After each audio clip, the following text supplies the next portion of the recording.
Hello everyone and welcome. This is Eagle News. I am Jeff Sanidad in Washington.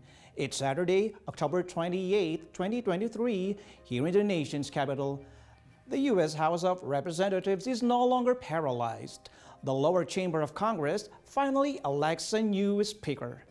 Glenn Cadusale has the report. I do, so help me God. Congratulations, Mr. With that, Republican Mike Johnson becomes the 56th Speaker of the House. This after the chair was vacant for 3 weeks due to the ousting of Kevin McCarthy. Infighting and division prevented the Republicans from throwing their full support behind 3 previous nominees. Johnson finally won the unanimous support of his party with 220 votes, surpassing the 217 votes needed to win. In his first address to the House as Speaker, Johnson emphasizes what he and his colleagues need to do. I think all the American people at one time had great pride in this institution, but right now, that's in jeopardy. And we have a challenge before us right now to rebuild and restore that trust. Johnson, however, is the least experienced speaker in post-Civil War era. He has never chaired a committee or held a senior leadership role. The Speaker of the House is second in line for the U.S. presidency after the Vice President. Glenn Cadusale, Eagle News. We live in extraordinary times. Meanwhile, in Canada, a pro-Palestinian group calls to boycott a Jewish-owned Toronto cafe. City leaders say, however, that targeting a business because of its owner's race or religion is wrong and appalling. Ashley Sakmar reports. Over the weekend, hundreds of pro-Palestinian protesters showed up outside of a Jewish-owned business in Toronto, calling for people to boycott the restaurant. Café Landor originated as a simple coffee house in Berlin in 1919. However, when the Nazis rose to power in 1933, the owners took the coffee house to Tel Aviv, eventually growing the franchise across Israel. Currently, there are 6 locations of the restaurant cafe in Toronto. Toronto Mayor Olivia Chow says that targeting a business in this way is wrong. She calls Toronto a global city where tragic events happening around the world are felt deeply. Other Toronto politicians also condemn the protests and singling out of businesses just because they are Jewish-owned. City Councillor Brad Bradford calls the protest appalling. The said protesters are allegedly affiliated with a group called Toronto for Palestine and have called the restaurant chain the Zionist Cafe and have targeted the staff working at Café Landor. According to Toronto Police Chief Myron Damkew, the daily average of hate-related reports rose by 132% since the Israel-Hamas war started. Ashley Sakmar, Toronto, Ontario, Eagle News. We live in extraordinary times. Back here in the U.S., the economy continues to remain resilient despite global geopolitical turmoil. The Biden administration, however, is now facing a near-record budget deficit. New York correspondent Bobby Soriano reports on the latest here on Mind Your Business.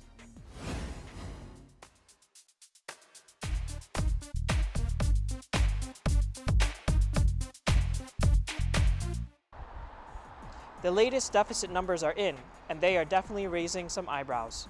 According to the U.S. Treasury Department, the budget deficit reached $1.7 trillion at the end of September, the 3rd largest deficit on record. On a year-to-year basis, the deficit increased by $320 billion for the fiscal year ending on September 30th. So why the growing deficit despite a strong, resilient U.S. economy? Well, the government's budget is no different than your household budget. To keep things balanced, spending needs to go down or income needs to go up. But the Biden administration is going in the opposite direction, having to face both increased spending and lower income for the year. Now, there has been a significant reduction in COVID-related spending since 2022, with much of the nation having already recovered from the pandemic, but government spending has increased in several other areas. with a $134 billion rise in Social Security expenses and a $162 billion increase in interest on the public debt. The net interest expense as a percentage of GDP is now at 2.5%, the highest level since 1998. President Biden has also requested aid to its allies throughout this year, with the most recent being a $106 billion national security package aimed at assisting Ukraine and Israel.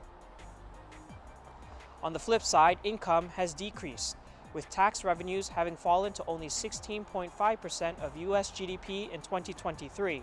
The decrease in tax revenue is being primarily attributed to the Tax Cuts and Jobs Act signed into law by the Trump administration in 2017.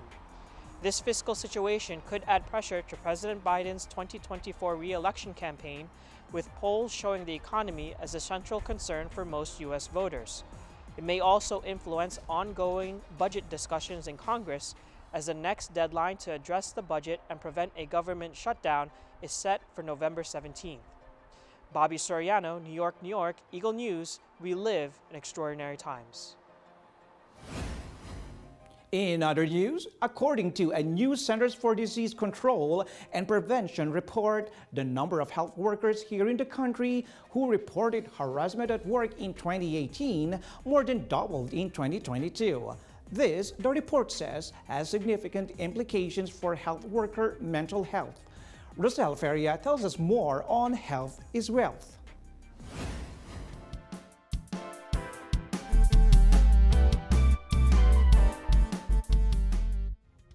CDC's new Vital Signs issue reports that the pandemic presented unique challenges that may have further impaired health worker mental health from 2018 to 2022.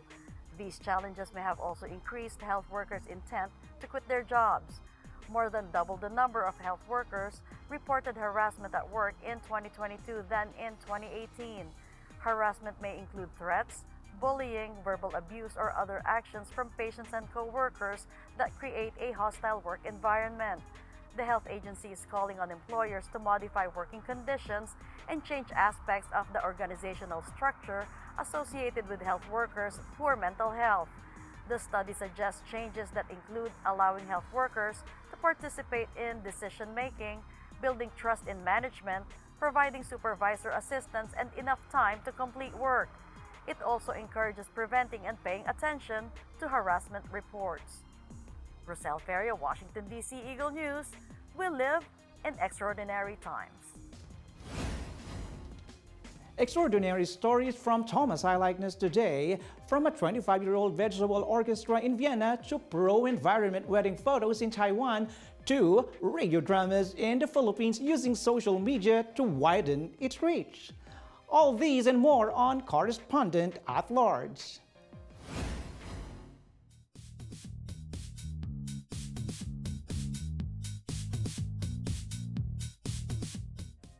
And now news and commentary from around the globe.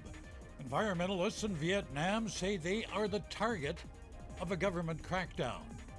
One activist closed her organization down, fearing she would be the next one arrested. But that didn't save her from jail. The government convicted her of tax evasion, says she didn't report as personal income, though donations her group has been receiving. Her husband, Wang Vin Nam, says the conviction is unfair. Nothing went into her pocket. So she did it for the environment, for the wildlife, for a better place. So, why is the government getting tough with environmentalists? Jonathan London, he's an expert on contemporary Vietnam. London says the Vietnamese government simply has no appetite for opposition. What I think we're seeing is a concerted effort simply to cut off the public space and to declare that all matters of public concern are to be addressed by the party and its state alone, and that there will be no toleration for dissident voices. Activists claim the government is dragging its feet on the transition to clean energy. A Taiwan couple has posted some trashy wedding pictures. Well, you see, it's all part of their campaign for an environmentally friendly wedding.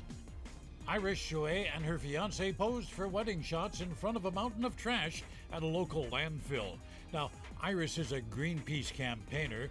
She hopes the photos will discourage her guests from generating unnecessary waste at her environmentally friendly wedding scheduled for January.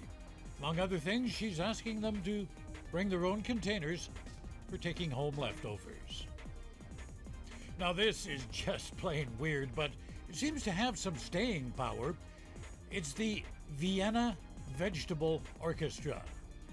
Recently celebrated its 25th anniversary.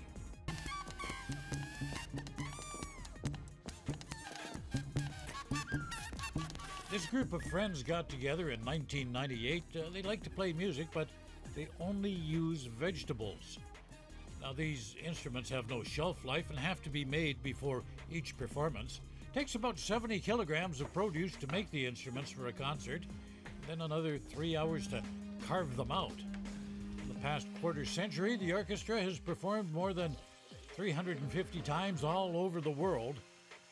It's also released 2 CDs. And after each concert, the orchestra has a special treat for fans: vegetable soup. Well, you know, that I could like, but the music? Well, I'll just politely say it's an acquired taste. But this is talent I truly appreciate. Voice actors who perform radio drama. You know, it's kind of died off in North America, but in the Philippines, it's still on the air.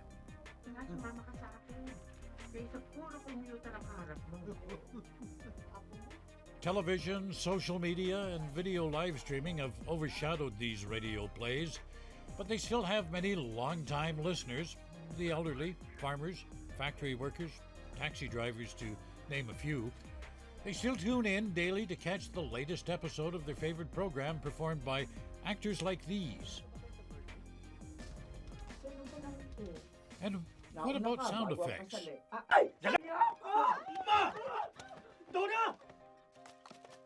Well, there's nothing canned here, no computer-generated effects. It's all produced in the studio. In an effort to attract younger fans, producers are embracing social media. They're uploading episodes to YouTube, Facebook, and other platforms. You know, I love radio plays, and I still listen to archive shows from the past that are online. I've always found that radio drama stimulates your imagination. TV seems to rob you of it. And I'll be back in 7 days, and in the meantime, I wish you all peace, joy, and happiness in the ensuing week. ThomasILikness, Correspondent at Large, Eagle News. We live in extraordinary times.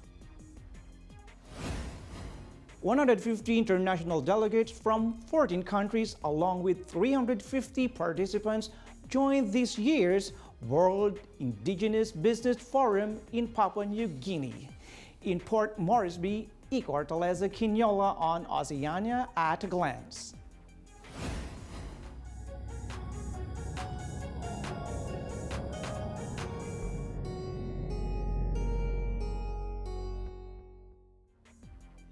It is Papua New Guinea's pride and joy to host the 14th World Indigenous Business Forum.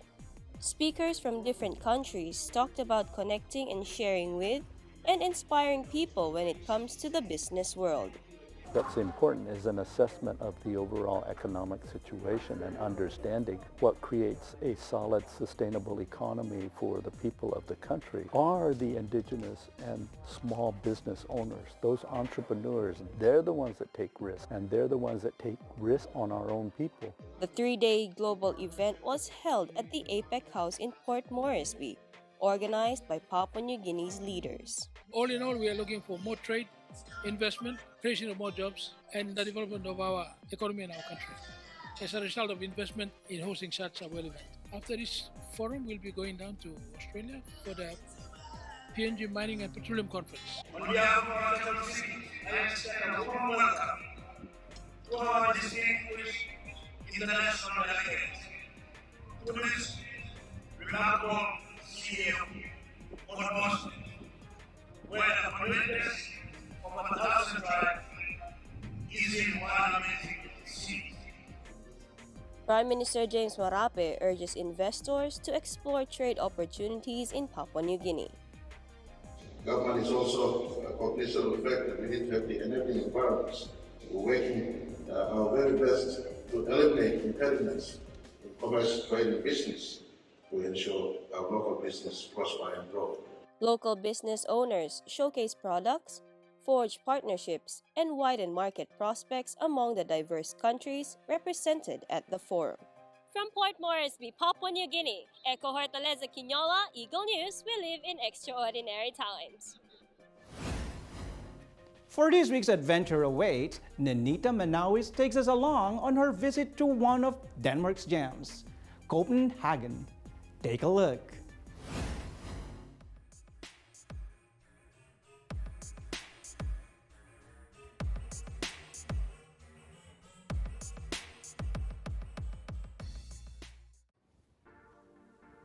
If you ever find yourself in the city of Copenhagen, capital of Denmark, with more than a few hours to spare, there is no shortage of things to see and experience to pass the time. It takes only about 15 minutes by either train or metro from the Copenhagen airport to the Copenhagen Central Station, the gateway to all the public transportation. It's also walking distance to many of the city's top attractions. Daniel D. Kov, a local artist and native of Denmark, shared his favorite places to visit in Copenhagen. I live here in Copenhagen all my life, so yeah, I recommend tourists to visit.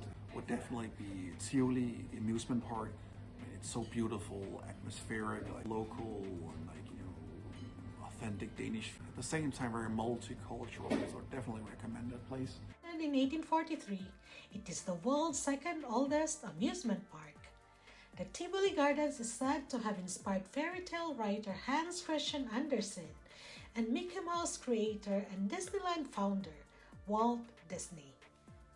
Across the road is the Copenhagen City Hall, a building that exudes the features of the National Romantic style. In front of the City Hall is the Rauspladen, or the City Hall Square, a significant public gathering area where key events and demonstrations are held. The City Hall Square is also the starting point of Stroll. The 1.1 kilometer stretch is one of the longest pedestrian streets in Europe. Stroll is most famous for shopping. The Round Tower. Considered to be one of the most iconic buildings in Copenhagen, the Round Tower was built in the early 17th century. There is no elevator, so you will need to walk up the wide spiral steep stairs to get to the observatory at the top of the tower, a 360-degree view of the city. Copenhagen is home to one of the oldest monarchies. Here you can find castles and palaces, one of which is the Christiansborg Palace, a breathtaking experience of walking in the footsteps of royalty. I would recommend Nyhavn because it's just so amazing and beautiful, perfect for restaurants and cafes. Nyhavn, or New Harbor. This waterfront, canal, and entertainment district offers history, culture, charm, and canal tours. Another great way to see the city from a different perspective through its waterways. Copenhagen is a bike-friendly city, but also for tourists, with rental bikes being very accessible.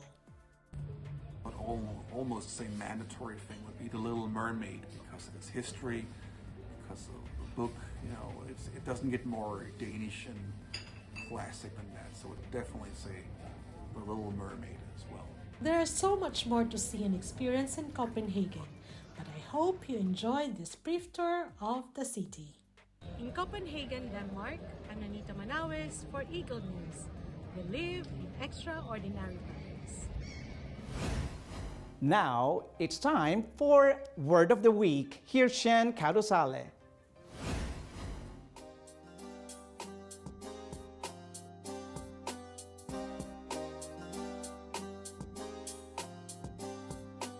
Hello, fellow Logophiles. It's time for Word of the Week. Today, we get to meet a new and old word at the same time. Nudiustertian. Nudiustertian is an adjective that refers to the day before yesterday or 2 days ago. It literally translates to today, the third day.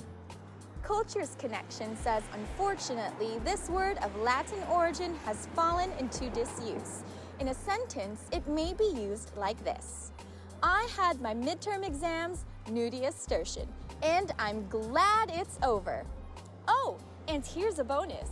In Spanish, Nudiustertian translates to anteayer. In Filipino, ka makalawa. And that's our word of the week. Shen Kadusale, Eagle News, we live in extraordinary times. See you later! Before we let you go, here's our photo of the week.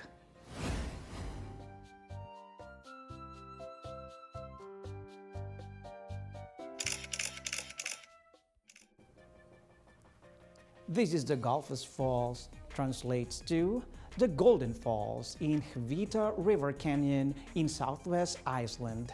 Guide to Iceland describes it as the most iconic and beloved waterfall in the country. Thank you, Bien Angeles, for this wonderful photo.